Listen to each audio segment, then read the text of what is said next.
Excellent. Et c'est un plaisir d'être ensemble ce matin. Nous sommes le 25, samedi 25 juin 2022. Nous sommes très contents d'être là. Et pour ce panel, composé de moi-même, Pierre-Michel Jean-Claude, Augustin Panier et Jean-Mozart Fréron. Augustin, bienvenue. Et Mozart, comment nous est? Alors, merci. Merci. Non, je ne sais pas, Mozart d'abord, puisque Mozart est plus jeune apparemment. Oh, ouais. Sans aucun doute. Exact. Mon frère, merci, merci Michelot et merci tout pour l'invitation. C'est toujours un plaisir pour nous rencontrer en tant que jeunes chercheurs, partager expérience dans le domaine recherche et enseignement, pourquoi pas. Voilà. Parfait. Donc, ça va être une matinée universitaire. Nous l'appelons matinée universitaire. C'est le rendez-vous de la communauté universitaire. Je ne vais pas dire d'Haïti, puisque nous avons des amis qui viennent de partout, de différents pays. Donc, matinée universitaire. Et pour ce 25 juin 2022, ça va être une sorte de partage d'expérience aujourd'hui. On va être un peu plus décontracté que d'habitude. Un partage d'expérience sur les différentes étapes de la rédaction de mémoire, mais on va surtout essayer de mettre l'accent sur le choix ou encore la formulation d'un sujet et aussi le choix aussi d'un directeur de recherche qui en général constitue deux étapes importantes dans un processus de rédaction. Il y a des personnes qui ne parlent pas créole. Bon, voilà. Donc, on va essayer de prioriser le français. Et merci pour la remarque, Rachel. Donc, pourquoi nous avons voulu insister sur l'aspect de partage d'expérience, puisque, bon, on dirait que la rédaction de mémoire, ça paraît parfois comme une sorte de calvaire. Le mémoire ressemble à un exercice, à une entreprise intimidante, ouais, la plus décourageante de l'expérience académique. Et là, je revois cette épigraphe de Geneviève Belleville. Et Geneviève Belleville a écrit un ouvrage très important que je vous suggère de lire, si vous en avez l'occasion. C'est ce titre qui s'appelle « Assieds-toi et écris ta thèse ». Et là, dans l'introduction de son livre, elle écrit « Au secours, maman, j'ai pas envie d'écrire ». Et puis la signature, c'est tous les étudiants du monde. C'est-à-dire que quand on a à passer à la phase de rédaction, ben, on a comme l'impression qu'on est face à un mur. Ben, je ne sais pas, Christine, toi, tu as déjà écrit, bon, nous tous ici sur ce panel, nous avons déjà accumulé une certaine expérience dans ces genres de travaux, que ce soit au niveau de licence en Haïti, de baccalauréat, ce que nous appelons baccalauréat ici au Canada, que ce soit au niveau de maîtrise et au niveau de doctorat. Donc, on a accumulé certaines expériences dans cet exercice intimidant, parfois décourageant, etc. Donc, je ne sais pas, est-ce que vous avez eu aussi à faire cette expérience d'intimidation face à l'écriture? Oui, Sneak, je commence avec toi. On va commencer là-dessus. Bon, la réponse est tout simplement oui. Et permettez-moi tout d'abord de saluer l'ensemble des participants à cette matinée universitaire, de te remercier également, Michelot, de m'avoir donné la parole et d'avoir pensé à une telle initiative. Je pense que c'est une initiative louable parce que nous avons, et tous ou bien nous sommes encore étudiants, parce que moi je considère qu'on est étudiant à vie, parce que la vie c'est une école et donc on est appelé à apprendre et tous les jours et de nouvelles connaissances et voilà. Eh bien, ce que tu dis là, je pense que tu as si bien résumé la situation. Tu as cité l'ouvrage de Geneviève et je pense qu'il donne beaucoup de conférences également et sur cette question de rédaction. Quand il s'agit, on peut lire des ouvrages sur le plan méthodologique, lire des documents, mais quand il s'agit de passer à l'action, de produire, de faire sa propre production écrite, c'est pas écrire pour écrire, mais une écriture qui répond a des critères de scientificité très rigides, donc il y a des normes à respecter et chaque étape de ce travail doit être validée par ce qu'on appelle un directeur de recherche, on va en parler tout à l'heure. Donc, ça demande un certain nombre de rigueurs, ça demande une certaine prédisposition d'esprit en dépit des problèmes qui peuvent venir nous décourager au cours de la route. Et moi, par rapport à mes expériences personnelles, donc, je dois vous dire que quand je faisais mes études en Haïti, par exemple, je faisais des études en sciences juridiques à la faculté de droit et des sciences économiques de Port-au-Prince. J'avais effectivement commencé à travailler sur mon sujet de mémoire avec, je me rappelle, le professeur Gélin Colo, qui était le doyen de la faculté.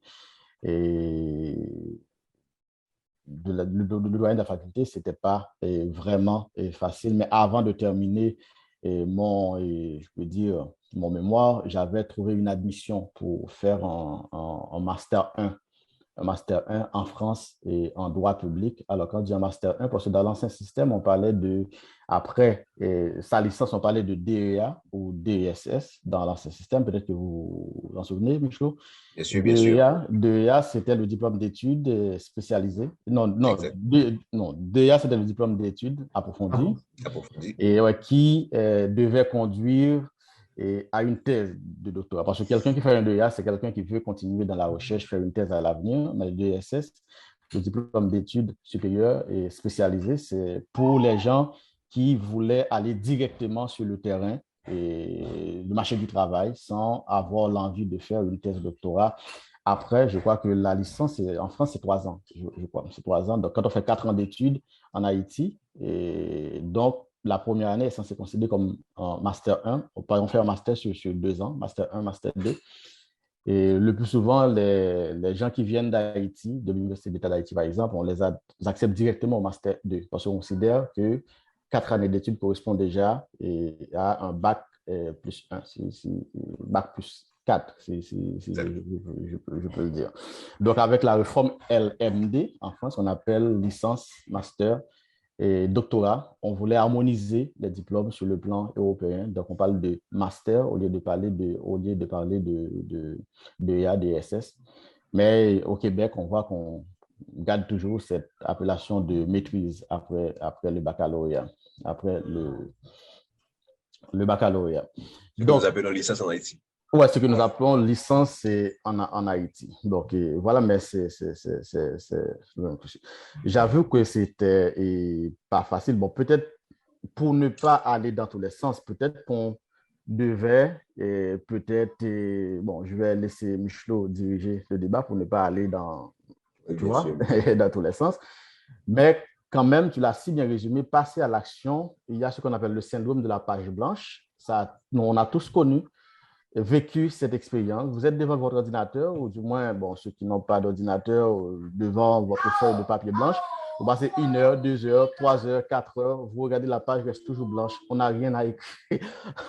Ouais, donc, on a tous vécu cette expérience. C'est parce qu'on n'a pas la capacité, forcément, mais il y a un ensemble de facteurs qui peuvent expliquer ce syndrome de la page blanche. On passe toute une journée, des fois, on se dit, mais écoute, mais je passe toute une journée, je suis derrière mon ordinateur, mais je n'ai rien écrit.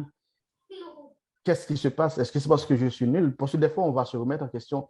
En fait, oui, peut-être qu'on peut aller avec des questions beaucoup plus spécifiques. Justement, on va aller avec ça. Bon, je rappelle que c'est surtout une causerie pour nos participants. Donc, je rappelle que préparez vos questions et puis déjà, vous pouvez les mettre aussi dans le chat. Et oui, Mozart, donc là, nous sommes en train de parler du début et parfois, j'ai eu cette discussion récemment avec Suzli. Il dit, moi, parfois, j'ai l'impression qu'on est comme dans un avion et on a l'impression qu'on reste sur place. Qu'on n'avance pas, mais au final, on avance, mais on a l'impression qu'on n'avance pas. Donc, il y a toujours... Là, nous sommes dans le point de départ. Donc, toi, tu as déjà rédigé au moins un mémoire de licence, de baccalauréat, un mémoire de maîtrise, et aussi à l'Université Laval, tu écris ta thèse. Donc, le départ, raconte-nous la difficulté de départ. Est-ce que toi aussi, tu as eu à appeler maman? J'ai pas envie d'écrire. Ouais, justement, en fait, je pense que c'est un sentiment partagé à ce niveau-là, parce que, et ça, parfois, donne le sentiment, effectivement, tel que Wisnik l'a signalé, qu'on est nul parfois, mais il m'a fallu du temps pour réaliser que ça fait partie du processus. Et considérer parfois, après 4 heures, après une nuit ou bien toute une journée derrière l'ordi, et d'arriver à écrire juste un paragraphe, parfois on le considère comme un exploit. Mais moi, comme je vous disais, j'ai comme le sentiment, finalement, il m'a fallu du temps de réaliser, de me rendre compte que ça fait partie du processus. Ça fait partie enfin, c'est comme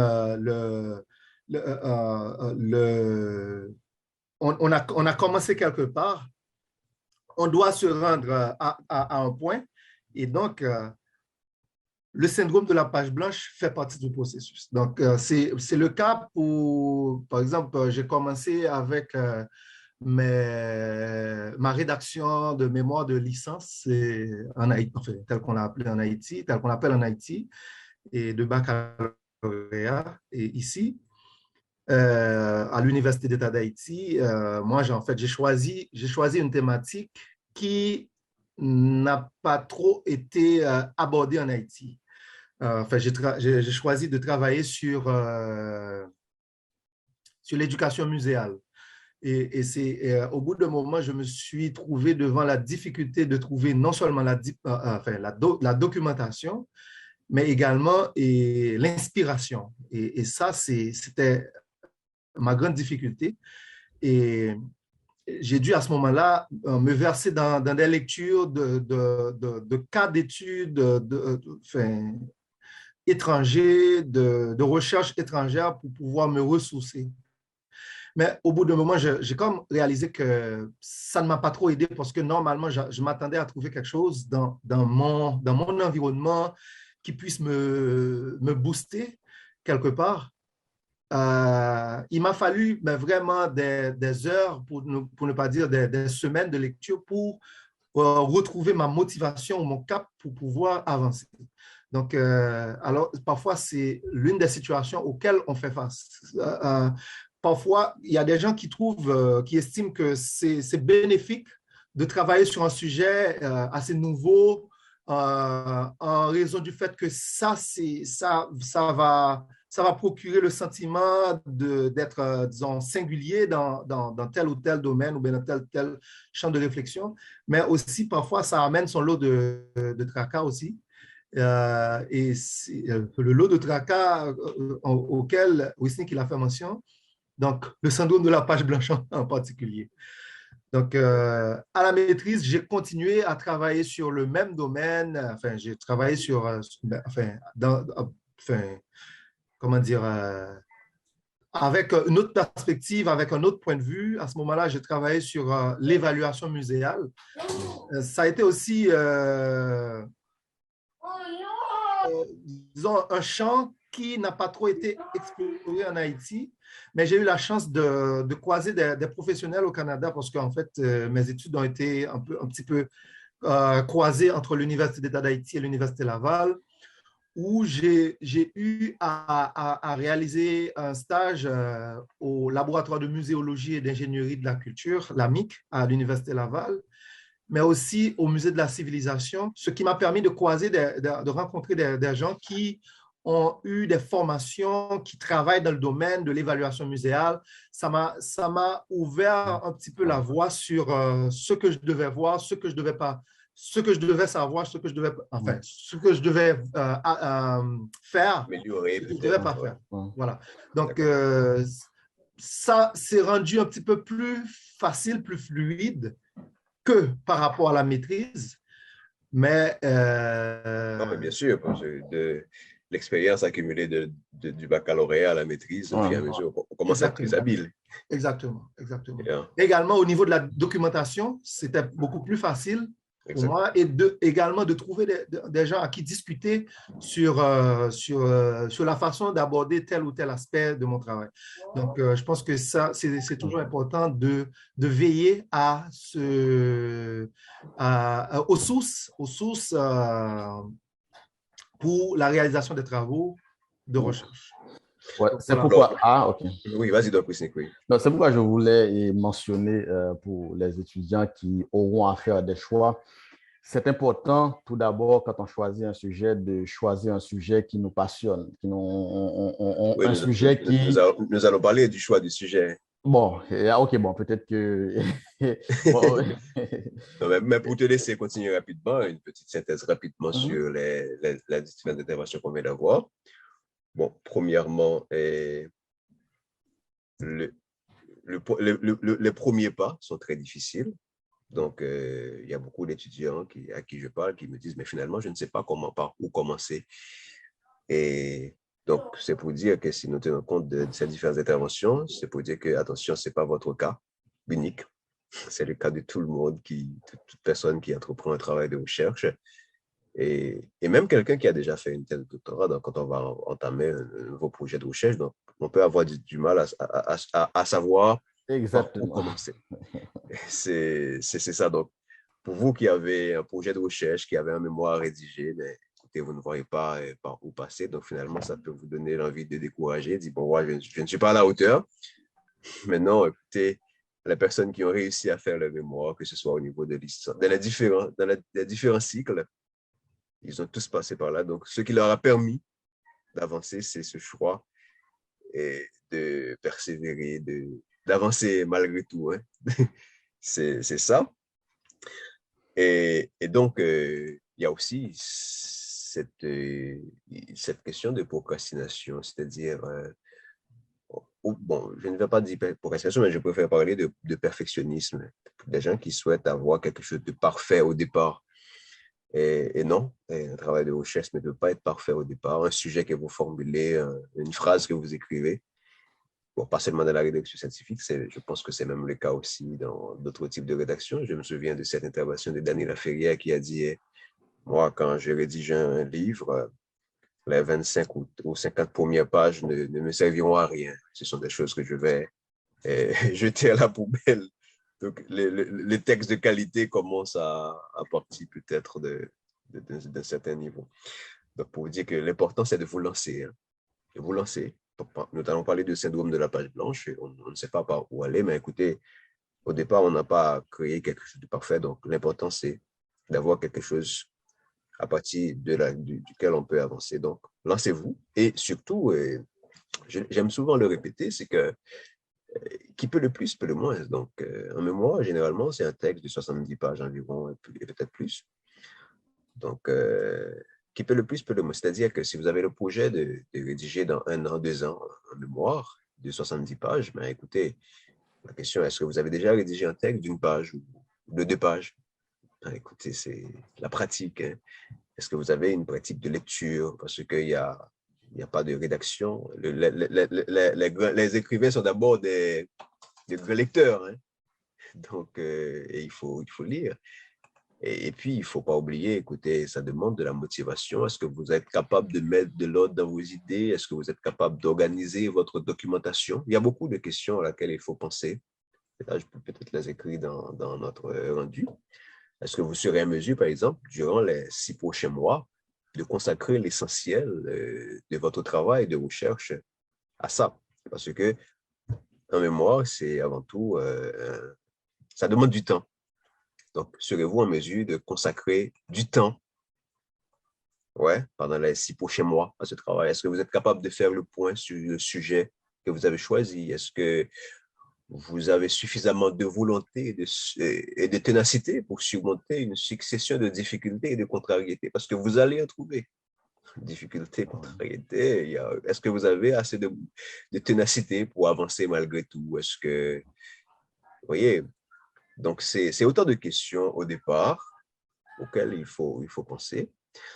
Maintenant, nous allons passer de ces premiers mots de mise en contexte pour aborder un aspect beaucoup plus précis parce que là, nous étions très général. Maintenant, nous allons être un peu plus précis, puisque tout travail de recherche commence d'abord par le choix d'un sujet. C'est de ça que tu voulais commencer, Wisnik. Donc, la question, c'est comment choisir un sujet. Je vais commencer avec toi. Comment choisir un sujet? Donc, puisque le point de départ, comme je l'ai dit, c'est ça. Il faut avoir un sujet au départ. Maintenant, comment procéder pour le choix d'un sujet? Si on pourrait aborder cet aspect maintenant. Bon, c'est très pertinent comme question. Comment choisir un sujet? C'est vrai qu'il n'y a pas de formule toute faite. Quand on parle de recherche scientifique, on voit l'observation, la curiosité, ensemble d'éléments. Et ce qu'il faut préciser, c'est que le choix du sujet incombe avant tout aux étudiants, à l'étudiant.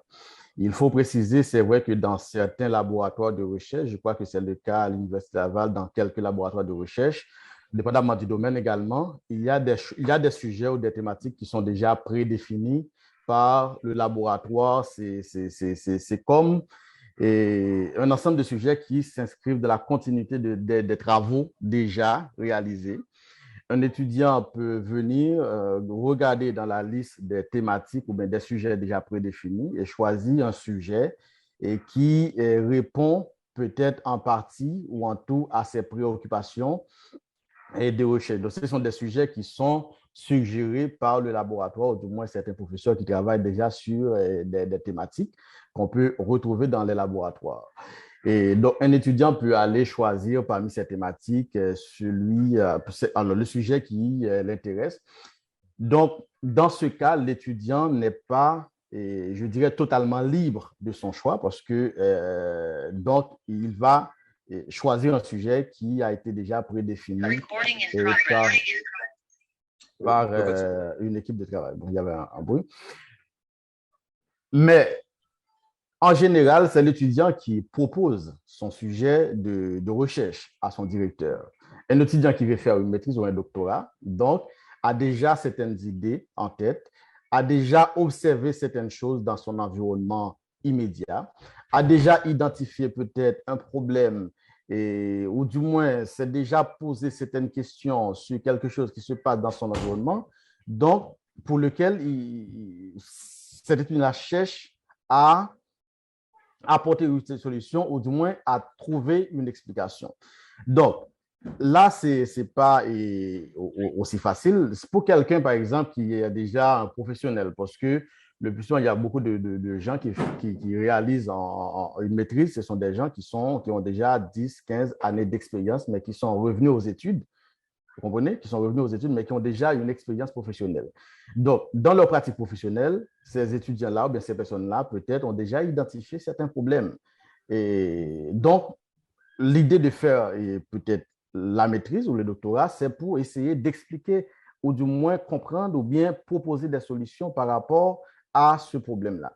C'est pourquoi tout à l'heure, quand je disais que pour moi, le plus important quand on choisit un sujet, c'est de choisir un sujet qui nous passionne personnellement. Choisir de travailler dans telle ou telle thématique. Le plus souvent, un étudiant qui fait une maîtrise, ou du moins une licence dans un domaine, donc il va faire son travail en rapport avec son domaine. Mais c'est important de choisir un sujet qui vous motive personnellement parce qu'un travail de doctorat surtout, ou maîtrise, des fois, c'est long. C'est long si on vous impose un sujet, donc vous n'allez pas tenir jusqu'au bout. Vous devez avoir, je dirais, cet intérêt personnel avant tout, et quand je dis intérêt personnel, je parle de la motivation, mais le travail, le sujet doit avoir un intérêt, une pertinence scientifique, sociale. Bon, peut-être qu'on pourrait expliquer après. Je vous ai dit que, par exemple, moi, quand j'ai travaillé sur mon sujet de licence même, mon mémoire de licence, à l'époque, j'étais journaliste. Mais je me suis posé un ensemble de questions, mais pourquoi les journalistes ont de tels comportements lors de l'organisation des conférences de presse? Pourquoi certains organisateurs sont obligés de donner une petite enveloppe le plus souvent à chacun des journalistes? Pourquoi? Un ensemble de questions. Là, la question de l'éthique et de la déontologie de la profession s'est posée. Vous voyez, c'est comme ça que j'ai commencé à réfléchir sur la question, à me poser un ensemble de questions, à questionner mon entourage, le comportement des journalistes. Donc, qui m'a permis de réaliser mon mémoire sur cette thématique-là, les difficultés d'élaboration et d'application d'un code de déontologie pour les médias et les journalistes en Haïti. Et parce que je me suis dit, mais pourquoi, en dépit de toutes ces dérives, donc il n'y a pas un code de déontologie applicable à la profession? Pourquoi? Quels sont les principaux obstacles? C'est quoi?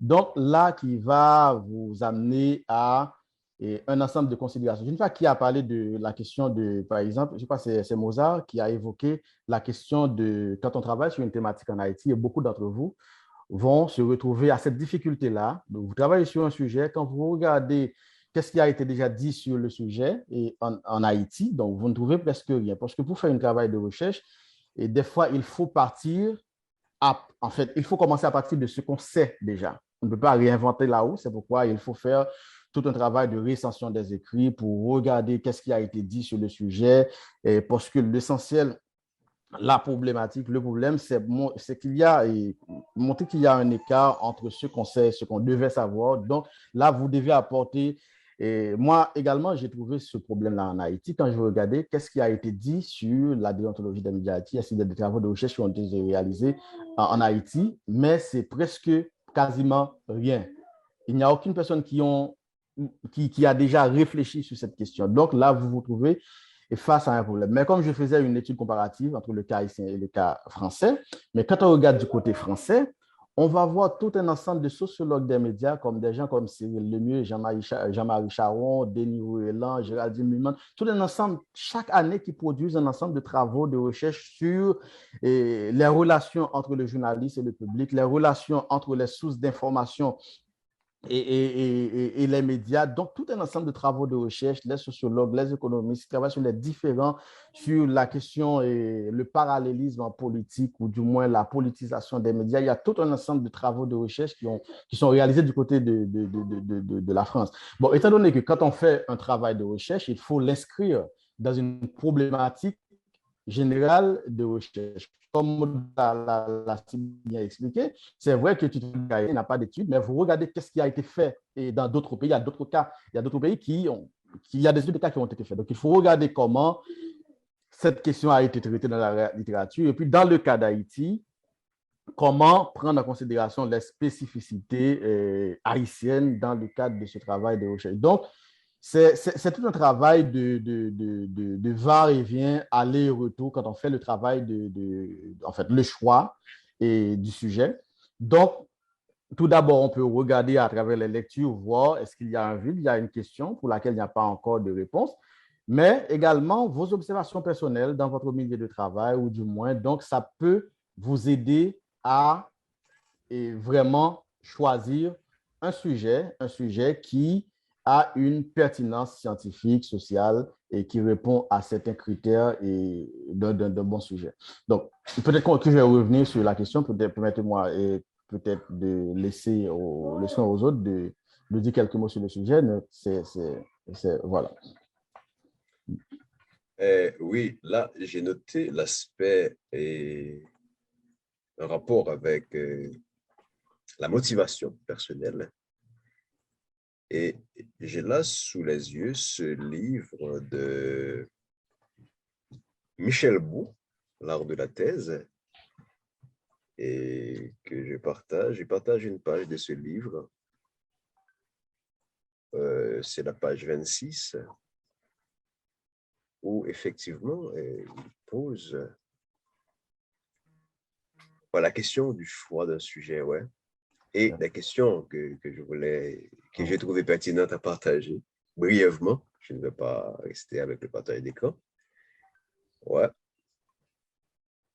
Vous-même d'abord, hein, dans le choix du sujet, vous devez vous voir d'abord. Est-ce que le thème vous intéresse? Est-ce que ça vous motive?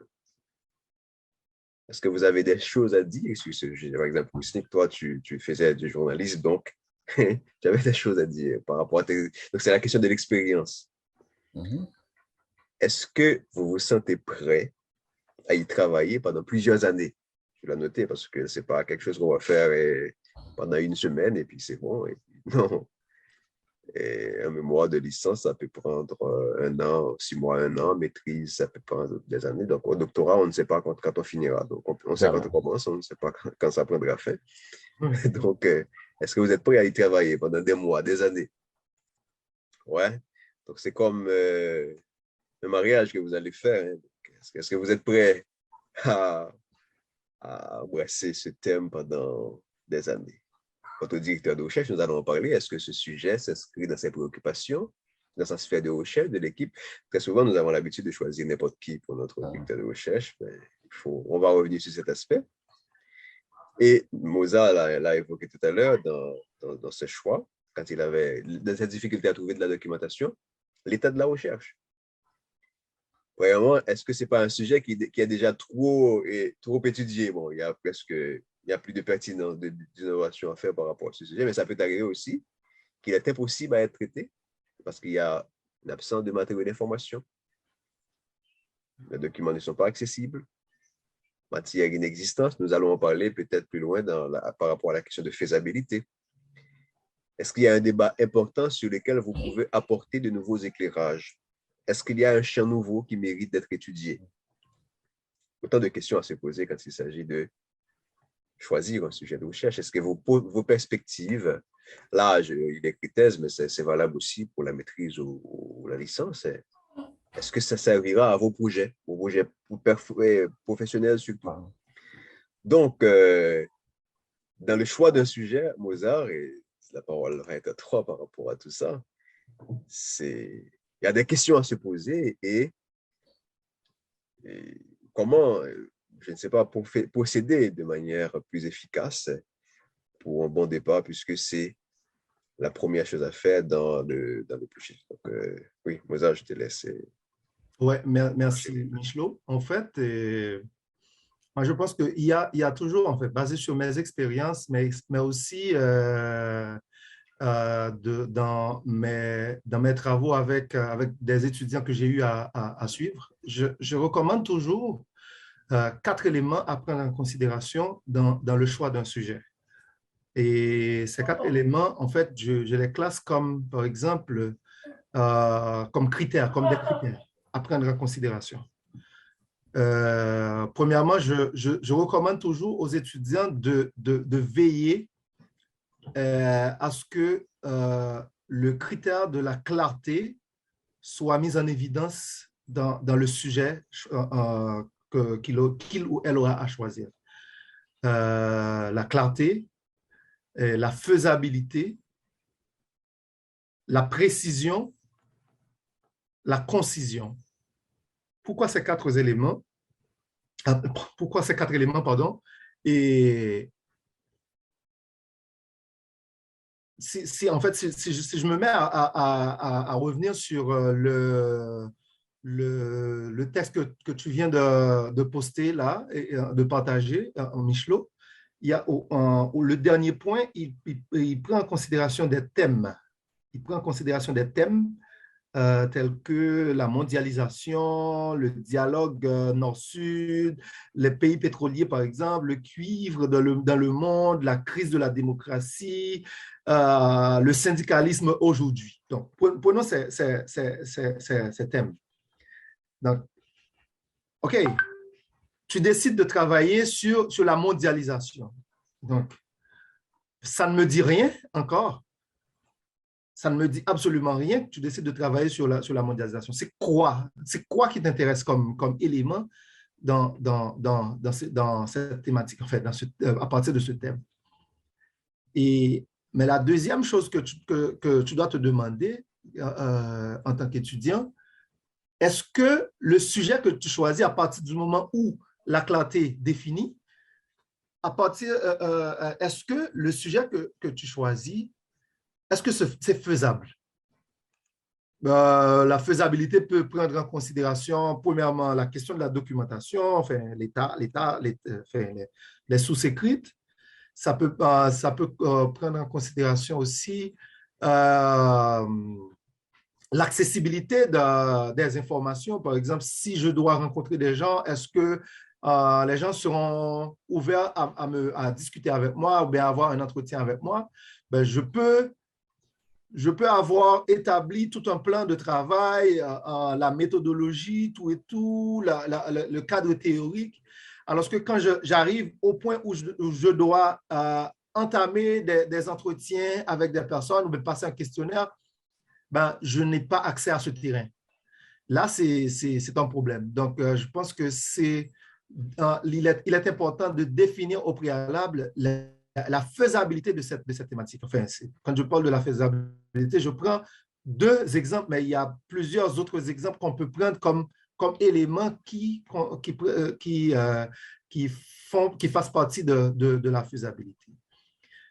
La précision, je pense que c'est l'un des problèmes auxquels les gens qui commencent à peine à travailler sur leur mémoire, et ils ont tendance souvent à confondre l'exercice de rédaction de mémoire avec, je sais pas, avec une conversation amicale, avec un enseignement, ou bien enfin, un cours magistral. Parce que normalement, l'exercice de rédaction de mémoire est soumis à un certain principe, quoi dire, quoi ne pas dire. Et ça fait partie de l'exercice. Par exemple, pour la précision, qu'est-ce que je peux dire? Qu'est-ce que je ne peux pas dire? Et à quoi je suis soumis comme principe? Est-ce que je suis permis de tout déballer dans un travail de recherche? Et comment mes lecteurs, enfin, quelle serait l'attitude de mes lecteurs par rapport à mes écrits? Donc, ce sont c'est un ensemble de questions qu'on peut se poser et qui puissent mettre la personne, enfin, le rédacteur ou la rédactrice dans une situation de se dire, mais là, et vraiment, je dois avoir, disons, un guide, et c'est à partir du guide, je peux plus ou moins me situer par rapport à ce que je dois dire, à ce que je ne peux pas dire, ce que je peux écrire, ce que je ne peux pas écrire. Mais la concision, c'est un exercice un petit peu comparable à, enfin, disons, nuancé par rapport à la précision, c'est dire exactement ce que je dois dire. Par exemple, je suis en train de travailler sur la problématique ou bien sur la méthodologie. Eh bien, ça, c'est un des exercices, je pense, les plus courants chez des jeunes que j'ai eu à rencontrer. Donc, ils se mettent à déballer tout ce qui existe dans un livre de méthodologie, okay? Mais sans avoir dit exactement ce qu'ils veulent faire exactement ou bien comment ils comptent procéder pour arriver à telle ou telle étape dans la rédaction du travail. Donc, je pense que la concision fait référence à cela également. Par exemple, tu choisis un sujet, je veux travailler sur la violence dans les quartiers populaires. OK, la violence dans les quartiers populaires, c'est assez large parce que déjà, quartier populaire, c'est déjà, enfin, violence, il y a tellement d'aspects qu'on peut voir, qu'on peut aborder au niveau de la violence. Mais quartier populaire aussi, c'est déjà un concept assez englobant, assez large. Donc, ça demande d'être un petit peu concis dans ce que je veux aborder. Quel aspect de la violence m'intéresse? Est-ce qu'il s'agit de la violence armée? Est-ce qu'il s'agit de la violence conjugale? Est-ce qu'il s'agit en tout cas, de tel ou tel type de violence? Donc, c'est au moins à ces quatre éléments, que j'aurais invité chaque personne qui voudrait s'initier dans l'exercice de rédaction, enfin, du choix d'un sujet, de veiller à ce que ces quatre éléments soient présents et que on essaie vraiment de s'accrocher afin que le sujet puisse avoir une teneur assez claire, précise et faisable à partir pour pouvoir poursuivre dans les autres éléments à prendre en considération. Donc, en gros, c'est ça. En fait, et effectivement, et là, tu touches des points. Je, où c'est que tu voulais faire une Non, non, ajustement? non, je trouve que c'est vraiment très Oui, pertinent oui, et ce que vient de dire justement. Mozart, Alors, ces quatre recommandations. Et en fait, la question de la délimitation, je dirais, spatio-temporelle du sujet, c'est très important parce que quand vous travaillez sur le sujet, c'est vrai que vous dites la violence, mais des fois, c'est bon de dire de quelle période à quelle période et puis de limiter le champ sur le plan spatial. Et ça, c'est très important, la délimitation du sujet, et parce que le sujet, c'est comme, je dirais, ça doit synthétiser au maximum le travail. En regardant seulement le sujet, ça doit donner une idée claire du contenu du travail en quelque sorte. Parce que c'est comme en journaliste, des fois on trouve des titres ou bien qui trahissent le contenu. Donc, on voit un titre de journal, ça vous êtes intéressé à lire cet article, mais quand vous regardez le contenu, vous voyez que le contenu est totalement en décalage par rapport au titre. Donc, c'est très important quand on fait le choix du sujet. Et en fait, le lecteur doit déjà savoir à quoi s'attendre en lisant le contenu du travail. Donc, voilà, c'était juste... c'est ça. Mais je rappelle à nouveau qu'il y aura un moment de questions, d'échanges et tous les différents aspects abordés. Vous pouvez poser la question. Nous avons déjà une question de Louis dans le chat sur laquelle nous allons revenir sur la recherche et les études exploratoires. Et puis, vous pouvez déjà écrire dans le chat et au moment des échanges, ouvrir votre micro pour intervenir. Alors, si je voudrais faire un petit tour rapidement sur l'intervention de Mozart, justement, bon, nous avons déjà souligné l'aspect de motivation personnelle. C'est très important. Mais et là, l'intervention de Mozart me fait penser à une question qu'on aurait dû poser au départ. C'est quoi un sujet de recherche, par exemple? C'est basique, mais c'est important parce que ça va nous inviter à faire la différence entre, bon, pour le besoin de l'explication, bien sûr, entre un thème et un sujet. Un thème qui peut être vaste. C'est ça, c'est ce que je fais toujours comme différence. Je dis aux étudiants, attention, hein, le thème est vaste, mais le sujet est précis. Bon, cette définition n'est pas ficelée dans le béton comme si c'était Mais non, mais c'est juste pour essayer d'expliquer ce qu'on veut dire. Par exemple, tu as parlé de mondialisation tout à l'heure. Par exemple, je me souviens avoir fait un travail sur la communication du patrimoine culturel haïtien. Vous voyez, donc là, ça peut, communication de quelle institution, à quelle période, ouais.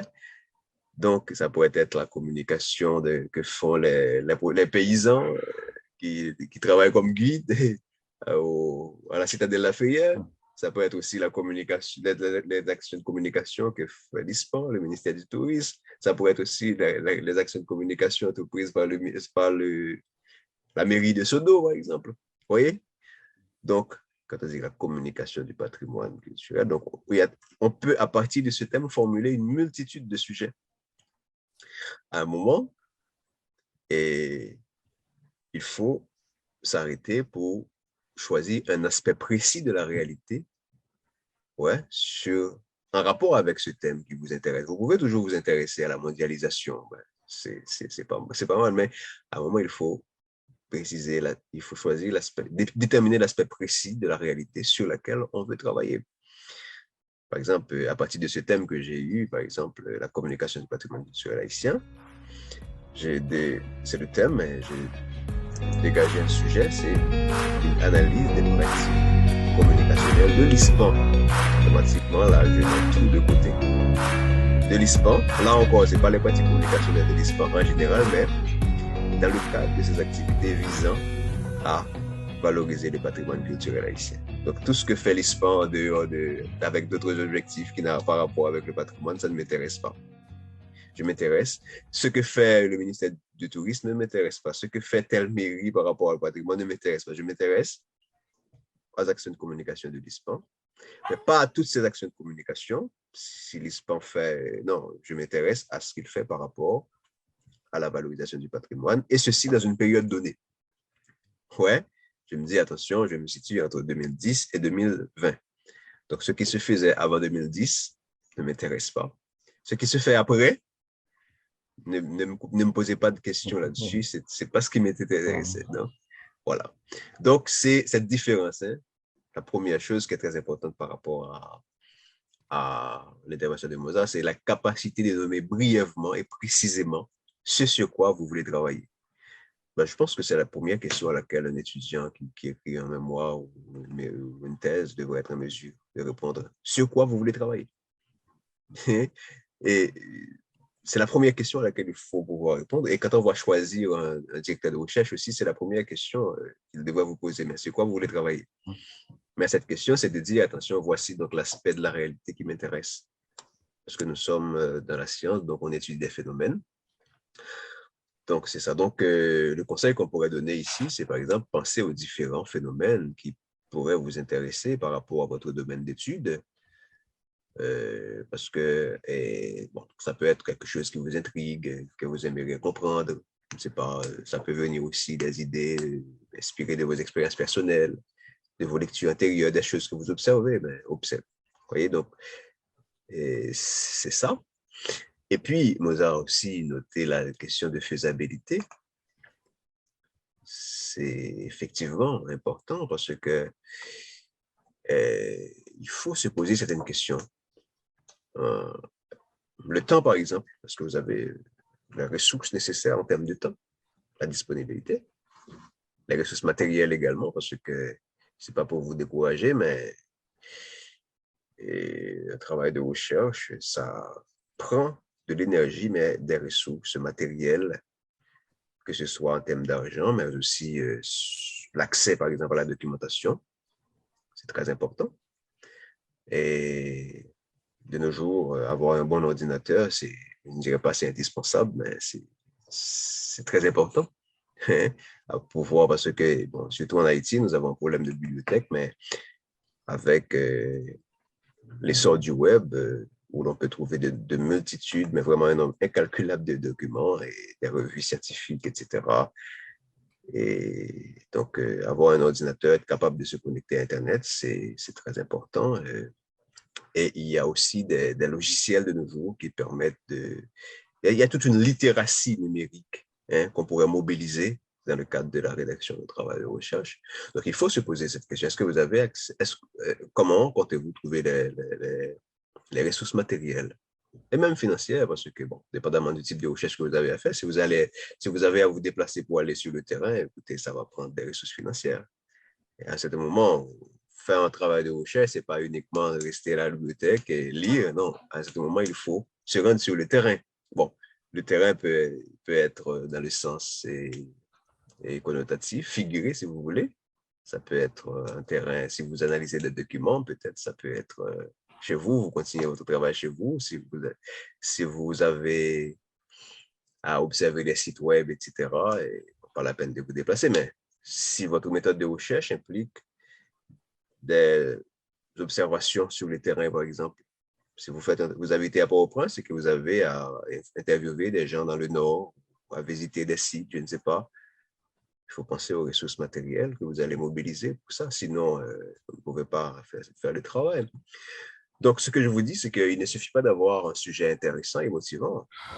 Il faut tenir compte aussi de la faisabilité.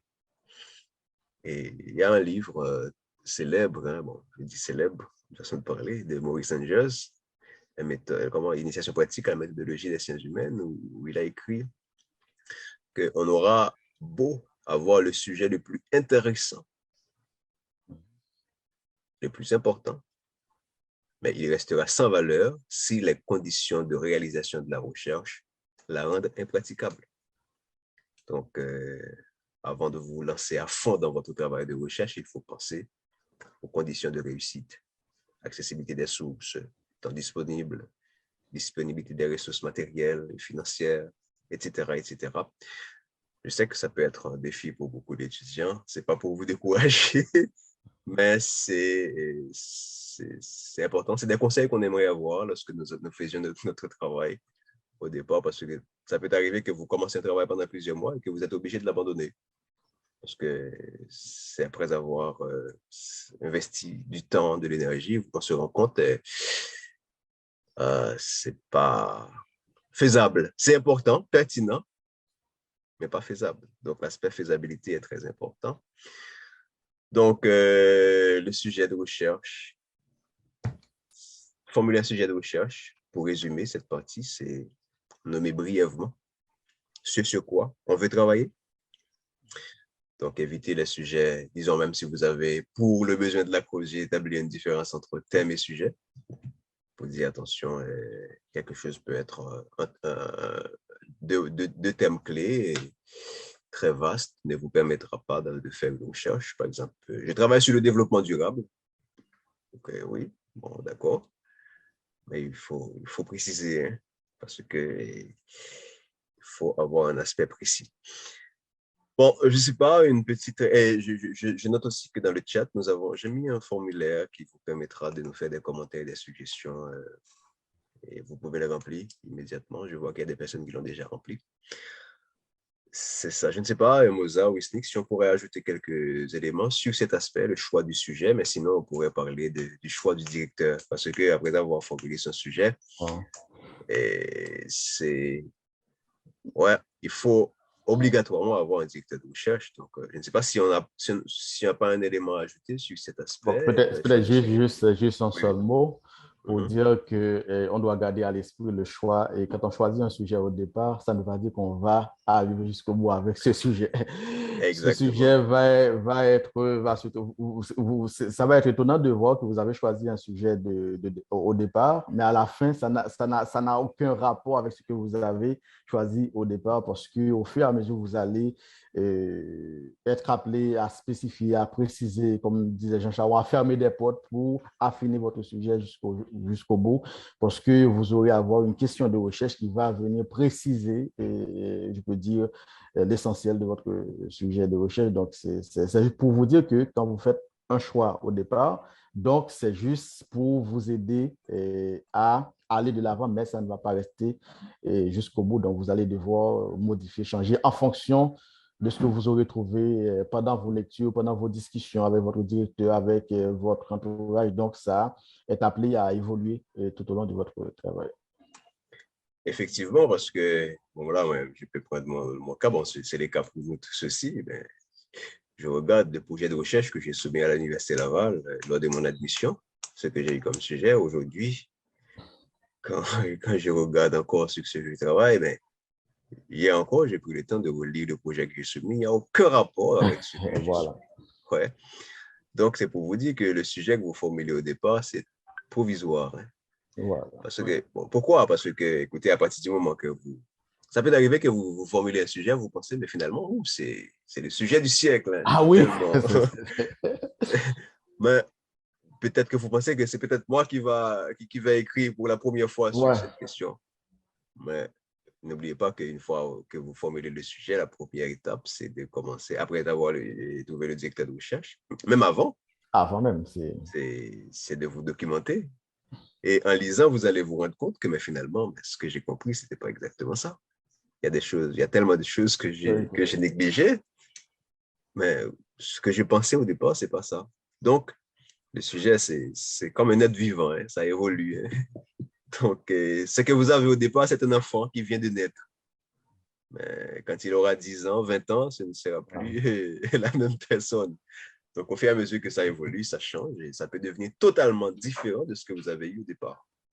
Donc, n'ayez pas peur de changer de sujet, de vous adapter, je ne sais pas. Donc, le sujet formulé au départ est toujours provisoire, c'est appelé à être modifié. Et au fur et à mesure, c'est très important de le noter. Parce que j'ai déjà rencontré un étudiant qui a du mal qui se plaint d'avoir à changer de sujet ou bien changer d'orientation. Mais je dis attention, hein, c'est bienvenue dans le monde de la recherche. C'est comme ça. Et alors, oui, on a beaucoup parlé dessus. Pas beaucoup, mais on a quand même abordé certains aspects. Maintenant, on choisit un sujet. C'est vrai qu'on va devoir se documenter, mais il est impossible de faire un travail de recherche sans un directeur de recherche. Donc, quels sont les paramètres qu'on devrait prendre en compte pour choisir un directeur de recherche? Je ne sais pas, Moza, si tu pourrais, par rapport à tes expériences, nous dire, Absolument. commencer par réagir là-dessus. Oui. Ouais, en fait, je vais partir de mes expériences à l'Université d'État d'Haïti, là où je travaille, pour parler un petit peu des difficultés par rapport à cet aspect-là. Premièrement, il arrive que par rapport à la carence des professeurs spécialisés dans certains domaines, il arrive que des professeurs acceptent de diriger des travaux qui n'entrent pas dans le cadre de leur recherche, de leur réflexion. Et ça, c'est un problème assez particulier lié à ce que j'ai souligné là, lié au fait que il y a un manque de personnel enseignant formé dans tel ou tel domaine. Et ça, c'est l'une des difficultés. Et l'autre chose, c'est que parfois, les étudiants, pour des raisons qui leur sont personnelles aussi, ils choisissent de travailler sur un sujet, puis au bout d'un moment, soit rendu au beau milieu du travail ou à la fin du travail, ils te contactent et te disent, écoute, monsieur ou madame, je suis rendu à telle étape de mon travail et je vais vous formuler la phrase qui m'est revenue souvent. Je vous choisis. Comment dire? Souvent, ça me fait rire. Souvent, ça me fait rire parce que je trouve que d'abord, il y a peut-être une arrogance. Il y a une arrogance, mais en fait, c'est peut-être... comment l'expliquer? Bon, enfin, je le prends toujours comme une forme d'arrogance, mais qui accompagne d'une ignorance dans la façon de procéder. Par exemple, OK, l'étudiant peut m'aborder et me demander si je peux l'accompagner, effectivement, parce que normalement, ça entre dans le cadre de mon travail. C'est ma responsabilité d'accompagner des étudiants. Mais quand l'étudiant s'approche de moi et me dit « je vous choisis » comme mon directeur, donc, ça me fait rire au premier plan. Ça me fait toujours rire. Mais je ne manque jamais l'occasion de faire savoir à l'étudiant la meilleure approche, la meilleure façon d'approcher quelqu'un et de lui demander de l'accompagnement, de soutien académique à ce niveau-là. Mais parfois, l'étudiant, il fait ce choix aussi par rapport au fait qu'il se sent assez à l'aise avec toi, tu vois. Parce que, par exemple, moi, j'ai l'air, je dis bien, j'ai l'air jeune. Donc, avec ça, tu es ça jeune, donne... Non, pas quand même vieux. Jeune. Mais je ne suis pas si jeune que tu le crois. Bon. En tout cas, Youyou qui me regarde, il peut t'en parler. Hein? Bon.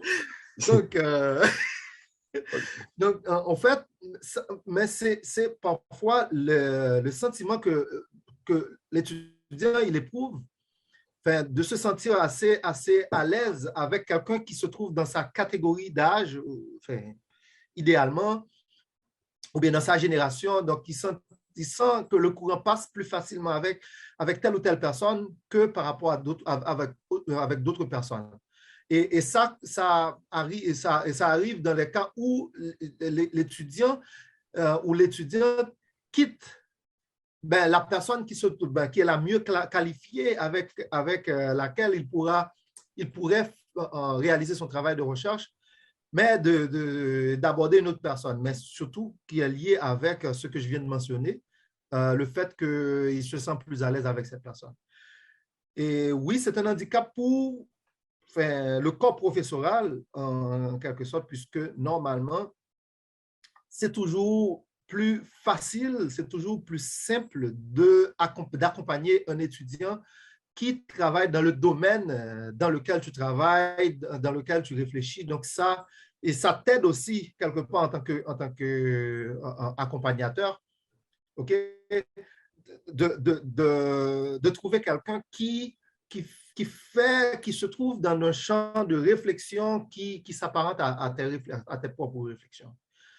Et bon, mais parfois, moi, ce que je dis toujours aux étudiants qui se trouvent dans ce cadre-là, je pourrais toujours donner un minimum d'encadrement sur le plan méthodologique, mais il aurait quand même fallu trouver quelqu'un qui travaille dans le champ, dans le champ de réflexion de la recherche de l'étudiant. Parce que normalement, je ne me considère pas comme un qui sait tout.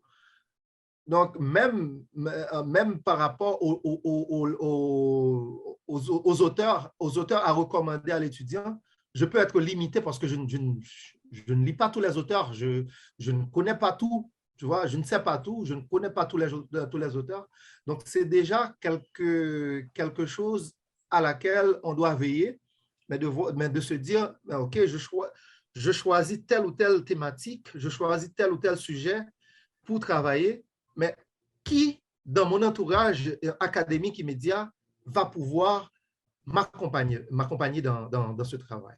Et à ce moment-là, il y a un exercice de courtoisie à faire.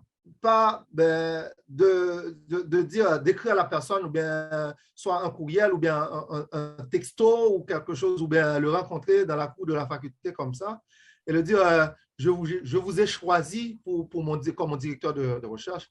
Mais le mieux serait d'envoyer un courriel et demander de présenter l'intention de recherche d'abord, puisque en fait, j'ai parlé d'intention de recherche, puisque je m'aligne sur la dernière intervention de Michelot, qui a 1001 possibilités que le sujet que j'ai choisi puisse être modifié en fonction de diverses raisons.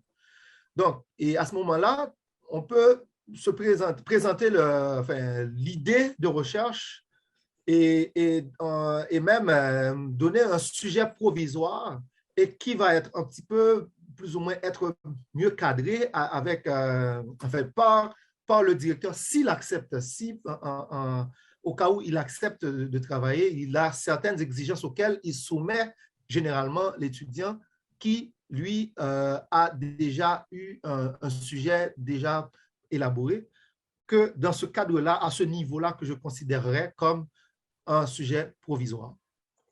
Donc, à ce niveau, ce sont certaines de ces difficultés auxquelles que j'ai mentionnées, auxquelles on fait face dans l'étape de choix d'un directeur.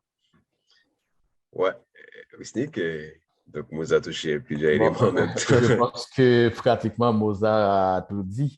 C'est très intéressant ce qu'il dit. Et j'ai noté, en fait, son premier mot qu'il a dit dans le cas d'Haïti, c'est la carence de professeurs spécialisés. Et je pense que ça, c'est très important. Et quand on fait le choix d'un directeur de recherche, parce que le directeur, il est censé être, je ne dis pas une sommité, mais un spécialiste dans son domaine. Parce que c'est lui qui va guider l'étudiant dans ses choix méthodologiques, dans le choix de son cadre théorique, de ses approches. C'est lui. Donc, parce que quand on fait un travail de recherche dans un domaine, il y a des études qu'on ne peut pas ignorer. Si on ne voit pas de tels auteurs, de telles études dans son travail, c'est qu'on a loupé quelque chose parce que ce sont des fondamentaux dans le domaine. On ne peut pas les ignorer. Les étudiants ne les savent pas, même si on peut faire des recherches, mais le professeur est censé connaître, avoir une idée globale sur la thématique. C'est pourquoi il est important, le choix du directeur, c'est vraiment très important. L'étudiant doit choisir son directeur avec soin. Et Moza l'a déjà souligné, mais je vais reprendre ce que Moza a dit, parce que je pense que c'est important. Quand on choisit un directeur, il est important de prendre le temps d'aller lire ses travaux, ses intérêts de recherche. Si on est à l'Université Laval, il va avoir une fiche de présentation pour chaque directeur et l'ensemble de ses écrits, de ses articles scientifiques. C'est vrai que là encore en Haïti, nous avons ce problème. Il y a très peu de professeurs qui produisent des articles scientifiques, qui écrivent des articles scientifiques. Moi, je connais des professeurs en Haïti qui ont, par exemple, 15, 20 ans de carrière, mais si vous allez chercher un article scientifique écrit par ce professeur-là, donc vous n'allez rien trouver. Je ne dis pas dans tous les domaines, mais dans certains domaines, c'est le cas, et vous n'allez rien trouver. Donc, ça qui devait vous permettre de connaître les intérêts de recherche en fait, les intérêts de recherche du directeur pour voir ce qu'il a écrit. Moi, dans mon cas, quand je suis arrivé à l'Université Laval, donc j'ai pris le temps de regarder le profil de presque tous les professeurs du département. Donc, je me suis rendu compte, bon, il y a 2 ou 3 professeurs par rapport à leur intérêt de recherche. Je me suis dit, Jean Charon qui travaille sur la transformation des pratiques journalistiques, la mutation des pratiques journalistiques. Je me suis dit, puisque moi, je m'intéresse pratiquement à la transformation du système médiatique haïtien, comme une thématique globale. Donc, j'ai regardé ces travaux. Ça, c'est très important. Parce que quand on propose également, par exemple, un projet de recherche, parce que c'est vrai que de façon informelle, on peut approcher le directeur pour discuter avec lui, mais le professeur va toujours vous demander un document écrit pour voir sur quoi est-ce que vous voulez travailler. Donc, un professeur, ce sera très mal vu. Par exemple, j'ai choisi Jean Charon, par exemple, comme directeur, qui a déjà écrit une vingtaine d'articles scientifiques sur le sujet. Donc, il n'y a aucune référence à ce directeur, à ce professeur dans mon travail. Vous voyez? Donc, ça, c'est déjà, c'est très mal vu parce que vous devez quand même prendre le temps, montrer que vous connaissez déjà ces travaux, vous faites référence à ces travaux. Ça, c'est très important quand vous choisissez votre directeur. Et puis également, ça, ce que je vous dis, c'est un détail, mais c'est très important, comme Moza l'avait souligné. Des fois, on sait un courriel, de façon plus formelle, on écrit un courriel au prétendant à votre futur directeur, parce que le beau directeur, vous demandez à s'il travaille avec vous, mais il n'est pas obligé. Et parce que lui, il doit avoir un intérêt pour le sujet également. Donc, un professeur ne va pas vous encadrer donc, il n'a aucun intérêt pour votre sujet. Donc, je pense que c'est un travail gagnant-gagnant, donc il doit s'intéresser aussi à ce sujet. Donc, le détail que je vais vous dire, mais quand vous écrivez à votre directeur de recherche, peu importe un courriel formel ou du moins un message sur WhatsApp, bon, c'est très rare, il faut prendre le temps vraiment de lire et relire ce que vous envoyez à votre directeur. Parce qu'un directeur qui reçoit un courriel dans lequel il trouve, par exemple, 10 fautes de français, déjà, ça donne à votre futur directeur une mauvaise perception. C'est de prendre le temps de lire, même pas hésiter de demander à un ami, relire pour moi ce courriel, parce que ça, c'est très important. Parce que des fois, on néglige ces détails, mais c'est important. Si vous avez un rendez-vous avec un professeur qui devait être votre directeur, donc vous ne devez pas, si vous avez rendez-vous à midi, vous ne devez pas arriver à midi 5, midi 10. À midi moins 10, vous devez être là. Donc, il ne doit pas vous attendre. Lui, il peut arriver en retard, donc c'est son affaire, mais vous devez être... Tout ça, c'est des détails très importants et c'est ça qui va participer à harmoniser votre relation avec votre directeur. Parce que si vous n'êtes pas de bon terme avec votre directeur de recherche, bon, vous n'allez nulle part. Des fois, le directeur ou bien, peut vous faire des remarques pas désobligeantes, mais vous devez trouver une sorte de formule beaucoup plus diplomatique, plus courtois, pour essayer de discuter, de faire valoir votre point de vue, parce que c'est avant tout votre sujet. Le professeur est là pour vous encadrer, pour vous guider dans votre choix, mais c'est avant tout votre travail. Donc, c'est ce que je voulais peut-être ajouter pour compléter à tout ce que Moza a dit, qui a si bien expliqué ça en fonction de ses expériences personnelles. Oui, effectivement, c'est très important. Moza, je crois que tu as encore levé la main. Oui, en fait, il y a un aspect que j'ai signalé, mais je n'ai pas approfondi un petit peu là-dessus. C'était par rapport au fait que des étudiants avancent déjà sur la rédaction de leur mémoire et qui, en cours de route ou à la fin de leur rédaction, et qui sollicitent de l'accompagnement d'un directeur. Alors, normalement, je l'ai souligné puisque je sais qu'il y a un public, le public, en grande majorité, c'est un public étudiant qui se rend à cette phase, pour la majorité, si je vois bien dans pour certains des noms que je vois sur le Zoom, eh bien, là, je pense que pour certains professeurs, c'est un insulte. C'est un insulte de commencer un travail, de terminer ton travail et puis de lui apporter pour la soutenance. Parce qu'en fait, en général, dans la tête des étudiants, ils écrivent des choses déjà toutes parfaites pour l'impression.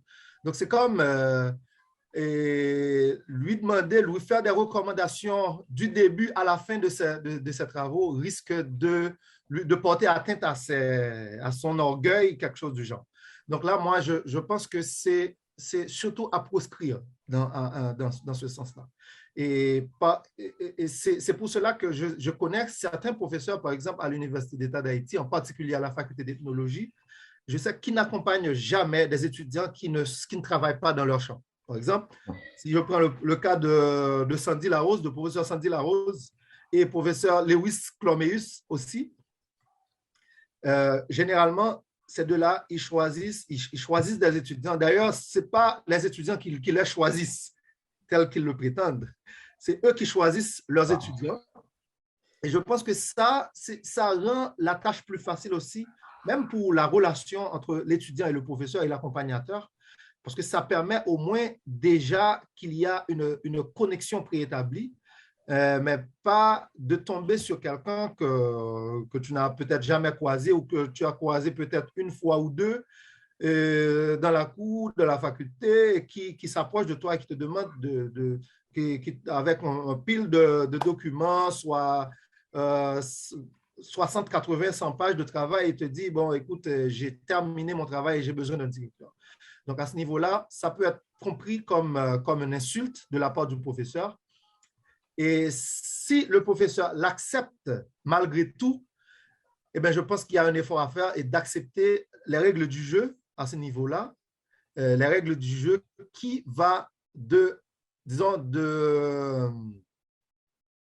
brassage total du travail du début à la fin et qui risque de mettre l'étudiant dans un inconfort ou dans une situation où il doit tout reprendre à zéro. Donc, pour éviter ces problèmes, moi, je suggérerais à ce qu'un étudiant ne procède pas de cette façon, mais plutôt de contacter quelqu'un avant de commencer le processus. Voilà. Effectivement, c'est très important de noter le rapport avec le directeur de recherche, parce que très souvent, un étudiant contacte un professeur juste parce que c'est un professeur à l'université, mais il est contacté juste parce que c'est un professeur. Et en fait, il y a Robinson qui nous pose cette question. Je comprends que le directeur ou le professeur doit encadrer l'étudiant. Et tout à l'heure, je vais inviter Robinson à nous faire part de sa question. Juste avant de faire l'intervention que j'allais faire aussi, je vais noter, Whitney, que nous avons prévu d'organiser un atelier de rédaction où nous allons essayer d'apporter une sorte d'accompagnement personnalisé, pas sur le sujet en soi, pas pour remplacer le directeur de recherche, mais au niveau technique, donner des conseils et nous mettre dans une situation pratique, parce que, vous savez, entre participer à une conférence ou lire des livres et se trouver dans une situation pratique pour écrire, c'est deux choses différentes. Donc, c'est très important. Et puis, pour cet atelier aussi, je viens de lancer un petit sondage pour voir qui voudrait participer. Eh bien, si vous souhaitez participer à ce petit sondage, vous pouvez toujours remplir ce petit sondage que je viens de lancer. Au bas de votre écran, il y a l'outil sondage qui est lancé. Vous pouvez toujours le remplir et nous faire part de vos recommandations. Alors, comme je l'ai fait tout à l'heure, je pense qu'on a déjà abordé l'ensemble des questions. Bon, pas l'ensemble, mais l'essentiel. Je vais à nouveau partager mon écran et encore avec ce texte de Michel Beau qui, justement, nous a proposé, pour résumer l'intervention que nous venons de faire là, hein, une liste de questions à se poser quand il s'agit de choisir un directeur de recherche. Bon, là encore, il a écrit, par défaut, il a écrit une thèse, mais écoutez, je pense que c'est valable pour tous les niveaux. Est-ce que ce professeur est habilité à diriger votre travail? Est-il à plus de 3 ans de la retraite? Pourquoi la retraite? Parce que, attention, hein, si vous allez commencer un travail aujourd'hui, ça va prendre 1 an, 2 ans. Donc, imaginez que vous avez un professeur qui est sur le point de partir à la retraite, donc vous risquez de vous trouver dans une situation tellement pressante pour terminer ou changer de directeur à la fin, puisque bon, il faut voir. Est-il généralement disponible pour les recherches et les étudiants qui travaillent sur sa direction? Et c'est très important de considérer ça. Il y a un aspect que je voudrais ajouter aussi. Est-ce que c'est un professeur qui généralement obtient les mémoires qu'il dirige? Qu'est-ce que ça obtient? Et comme note finale, hein, vous avez beaucoup d'intérêt à travailler avec un professeur qui généralement obtient dans les travaux, obtiennent les étudiants qui travaillent sur sa direction obtiennent des notes de 8 à 10, parce que ça voudrait dire qu'il a quand même offert un accompagnement, parce que très souvent, il y a des professeurs qui vous accompagnent, mais qui vous laissent faire tout le travail. Et il y a ça aussi. Est-ce que la question qu'on a évoquée tout à l'heure, est-ce que le professeur est compétent dans le domaine où vous voulez travailler? Donc, si Wisnik l'a dit tout à l'heure, si cette personne n'a jamais produit un article, même un travail de recherche dans ce domaine, il peut être un très bon professeur, il peut être excellent dans son champ, mais est-ce que le sujet sur lequel je travaille, est-ce que c'est dans son champ d'expertise? Parce que le professeur ne sait pas tout, hein? Donc, dans son domaine d'expertise, il peut être pour vous orienter, mais ça peut arriver que vous venez avec un autre sujet qu'il est totalement étranger. Donc, s'il vous accompagne, ça peut arriver que l'accompagnement, l'orientation qu'il devrait vous donner, il ne peut pas vous le donner, pas parce qu'il ne peut pas ou ne veut pas, mais parce que ce n'est pas son champ d'expertise. Donc, il ne devrait pas accepter non plus. Hein? Mais vous non plus, vous ne devriez pas contacter un professeur dont votre sujet ne relève pas de son champ d'expertise. Et c'est important. Est-ce que ce sujet peut l'intéresser? S'il vous connaît déjà, est-ce qu'il vous a déjà incité à mener votre travail? Et donc, il y a des professeurs aussi qui exigent que les étudiants suivent à la lettre cette démarche qui n'accepte pas même des débats. Hein. Est-ce que il y a ça aussi. Hein. Est-ce qu'il accepte une démarche qui s'écarte ou diffère de la sienne? Est-ce qu'il prend connaissance avec suffisamment d'attention des travaux qui lui sont soumis? Admettons que vous envoyez un travail à un professeur et puis, bon, écoutez, on a l'impression que ce n'est pas corrigé, c'est comme bâclé, etc. Est-ce qu'il anime un séminaire, un atelier de recherche ouvert à ses étudiants, etc. Donc, c'est autant de questions. J'ai partagé ça, c'est juste à titre indicatif pour dire, attention, hein, le choix du directeur, ce n'est pas juste quelque chose que vous faites parce que vous avez un directeur, mais ça demande une réflexion, ça demande des questionnements. Bon, je sais que pour beaucoup d'étudiants dans les universités, surtout en Haïti, c'est pas toujours... il y a une carence, effectivement, on l'a noté. Il faut prendre en compte cette carence, effectivement, parce que très souvent, on n'a pas suffisamment de professeurs disponibles. Yeah, il faut prendre ça en compte. Mais quand même, posez-vous ces questions et assurez-vous de faire un choix qui pourrait vous garantir une certaine réussite. Wisnik, tu as levé la main. Ah bon, en fait, c'est peut-être juste pour apporter une précision. Tout à l'heure, on a évoqué effectivement la carence de la production scientifique dans le cas d'Haïti, des professeurs en Haïti, mais on ne peut pas ignorer les différentes difficultés qui sont liées à la production scientifique en Haïti. Parce que quand on parle le cas, moi, j'ai eu la possibilité ou bien la chance de représenter les étudiants de l'ALI au sein de la commission de recherche de l'Université Laval. Et j'ai été appelé, disons, à évaluer, en fait, au nom des étudiants. Alors, je faisais partie du conseil qui avait environ 24 membres et pour voir en fait le montant des financements alloués aux professeurs de l'université ou aux membres des centres de recherche. Il y a des centres de recherche qui ont des budgets de 10, 15 à 20 millions de dollars chaque année. Donc, non seulement pour subventionner, en fait, pour subventionner les étudiants qui travaillent sous leur direction, mais pour produire des travaux scientifiques. Dans le cas d'Haïti, donc le problème de financement, je pense que c'est un problème majeur pour les chercheurs haïtiens. Il est plus facile de publier un livre que de publier un article scientifique. Ça on le sait bien, parce que il y a un ensemble, quand on voit par exemple certaines revues scientifiques, des fois, il y a 10 à 12 étapes à franchir avant de voir son article publié vraiment dans une revue de référence, le plus souvent, qui sélectionne 3 à 5% des textes qu'ils reçoivent de partout du monde. Donc, pour vous dire que, est-ce que quelqu'un qui n'a pas vraiment une motivation, ou du moins une motivation personnelle, ou du moins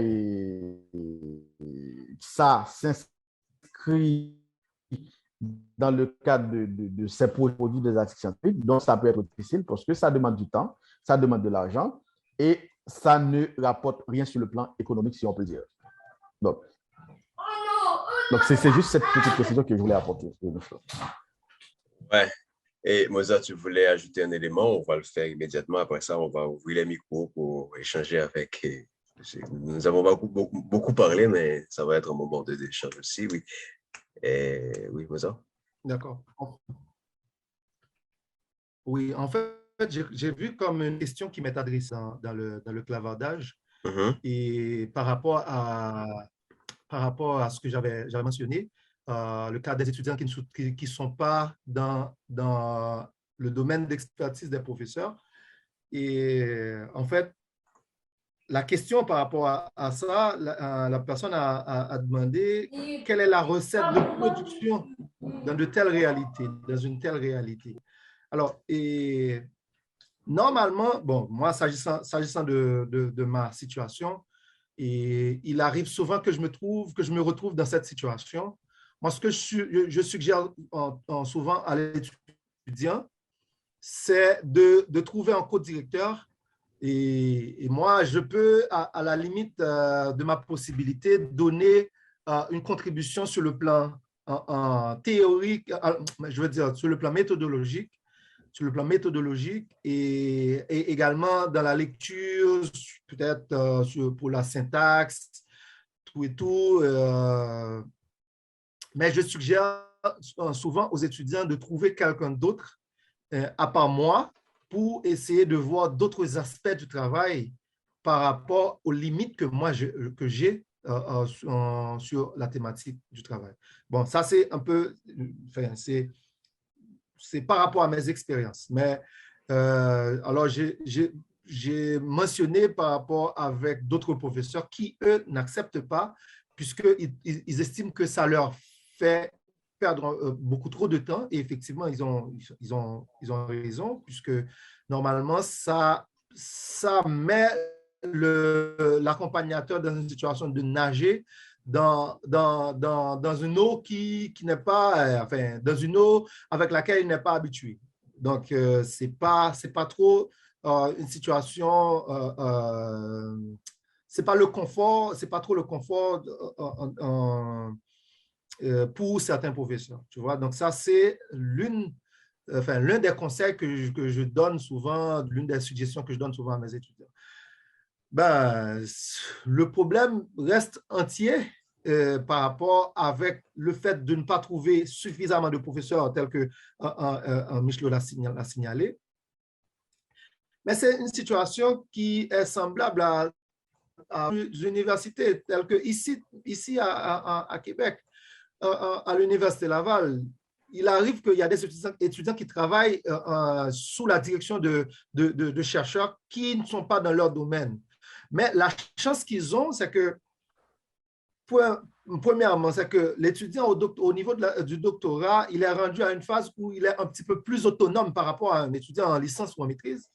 Mais deuxièmement, c'est qu'il y a comme un jury Et le choix du jury est fait en fonction de l'expertise des membres du jury en général.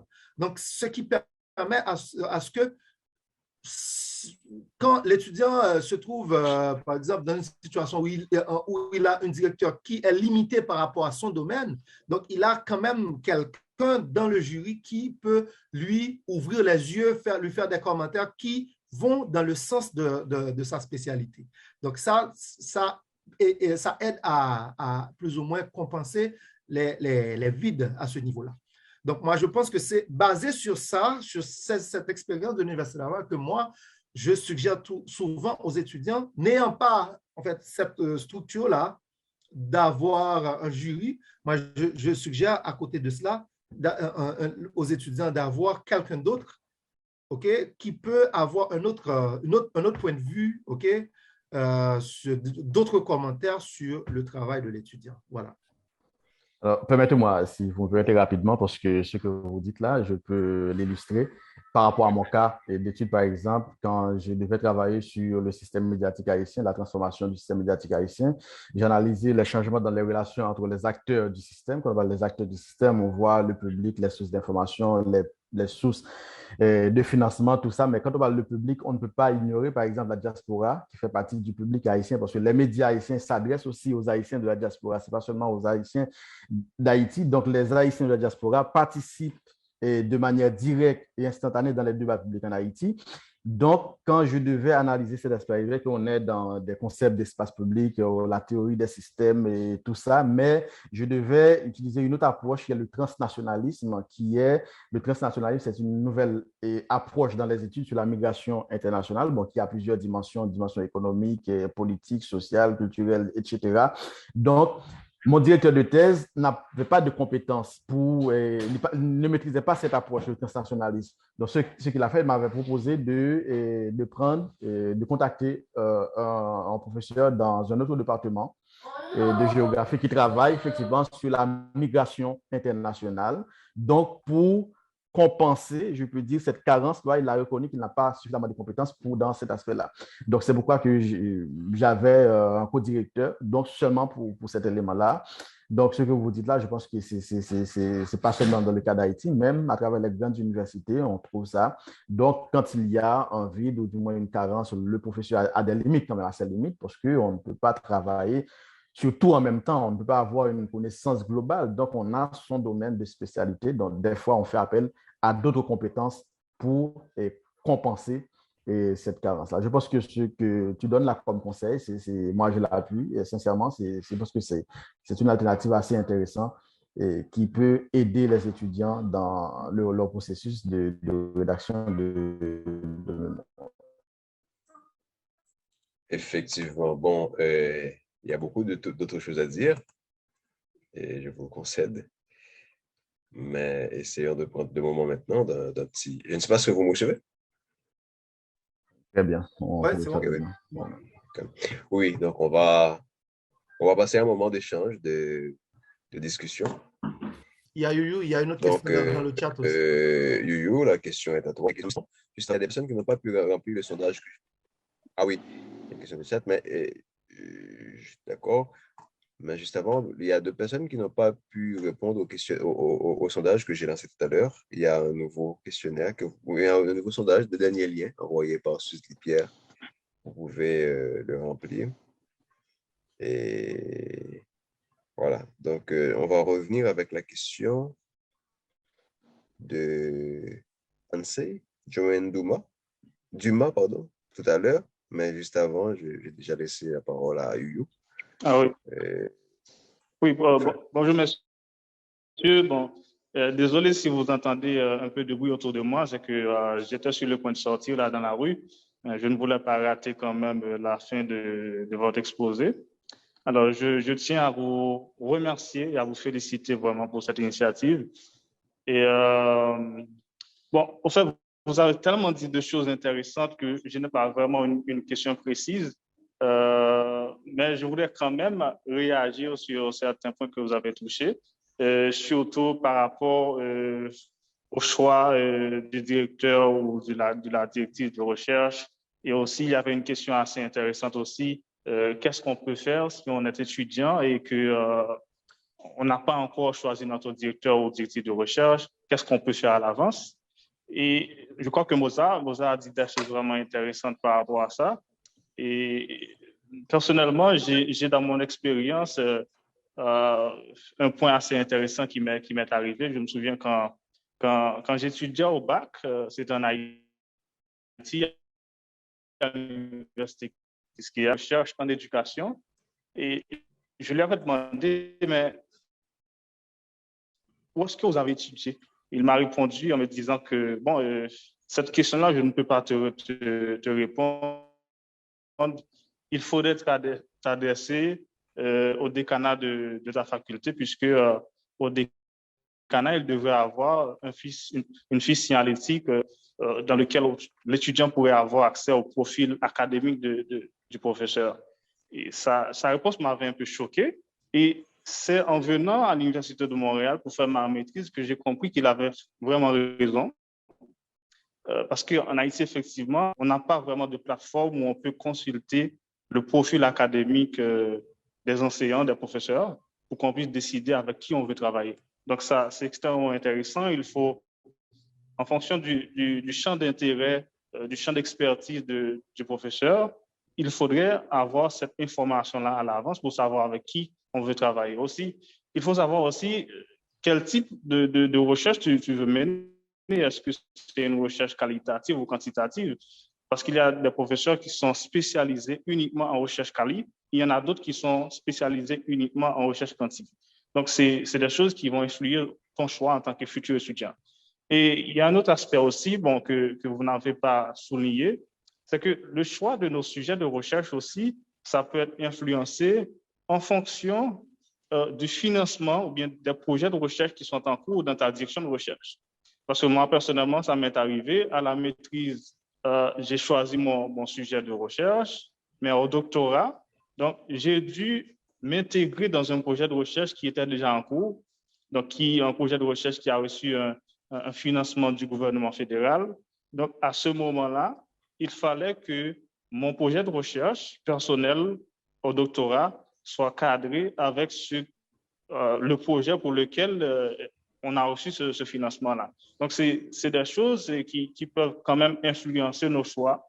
Il y a tellement de facteurs qui peuvent nous influencer en termes de choix de sujet de recherche.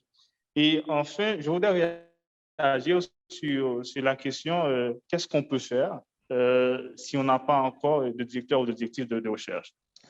Moi, je dirais que dans les universités anglophones en particulier, il y a un détail incontournable, c'est que tous les directeurs ou tous les directeurs de recherche vont vous demander de rédiger une esquisse de votre projet de mémoire ou bien de votre projet de thèse. Donc, à ce moment-là, il faut quand même rédiger cette esquisse en ayant en tête que ce document va avoir une problématique, un cadre théorique ou conceptuel, la méthodologie anticipée. Donc, tout ça, donc c'est un document qui va permettre à la directrice ou au directeur de quand même évaluer tes capacités de rédaction, parce que ça, c'est extrêmement important.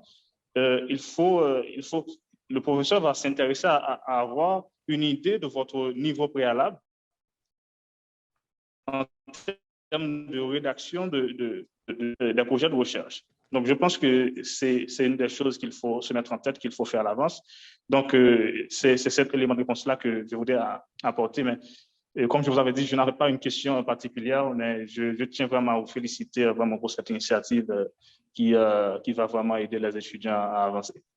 Voilà, merci. Merci beaucoup, Yo-Yo. C'est une très belle contribution. C'est une très belle contribution, je veux dire. Exactement. Ce sont des échanges, donc c'est toutes mes félicitations. Parce que il a apporté beaucoup d'éléments. La question du financement, c'est vrai qu'on avait évoqué la question des sujets préétablis le plus souvent, mais l'aspect financier, je pense que c'est important et qu'il a mentionné. Parfait. Bon, nous sommes arrivés quasiment à la fin. Donc, ça va être pour un prochain rendez-vous. Merci encore à chacun de vous. Donc, je ne sais pas, Mozart ou Stick, un dernier mot, mais sinon, on s'arrête là pour ce La matinée a déjà pris fin, on n'est plus dans la matinée. C'est ce que j'allais dire. C'est une matinée qui se prolonge dans l'après-midi. Donc, merci encore. Un dernier mot, monsieur, pour terminer. Donc, ça a été un plaisir. Tout ce que j'ai à dire, c'est peut-être juste remercier les participants. Je pense que c'était très intéressant comme échange. Et c'est sûr qu'on aura d'autres échanges du genre. Je pense que c'est important. Et pour nous autres qui ont fait des expériences en Haïti à l'étranger, de continuer ces partages d'expériences. Et je pense que ça, en fait, ça va nous permettre de nous enrichir mutuellement. Donc, je vous dis à la prochaine. Voilà. Mozart. Oui, certainement. Je sais que dans d'autres aspects qui vont à être abordés pour la rédaction de mémoire, et je pense qu'il y aura du temps pour en étaler davantage, mais je voudrais surtout mettre en garde les étudiants qui écrivent d'éviter de citer, enfin, de répéter tout ce qui existe dans la livre de méthodologie dans leurs travaux, mais de dire exactement ce qu'ils ont l'intention de faire, de préférence. Parce que les profs, en général, ils savent ce qui sont écrits, ils connaissent les références, donc pas la peine de les épater de dire, je ne sais pas, Stéphane Beau, selon Stéphane Beau, la méthodologie est telle ou telle chose, mais de dire exactement ce que tu veux faire, ce que tu as l'intention de faire, par où tu comptes passer pour atteindre, pour réaliser ton travail. Donc, je pense que c'est l'un des conseils à ce niveau-là, mais qui pourra être développé probablement dans d'autres séances. Ah, bien sûr, donc, bien sûr. Puis, je souhaite bon travail, bon début, bon mi-travail, bonne fin de travail de mémoire à tout le monde qui travaille, enfin à tout le monde qui travaille sur le travaux de recherche. Merci. Merci beaucoup, ça a été un plaisir de partager cette matinée avec vous. À très bientôt pour une nouvelle séance. Bon week-end.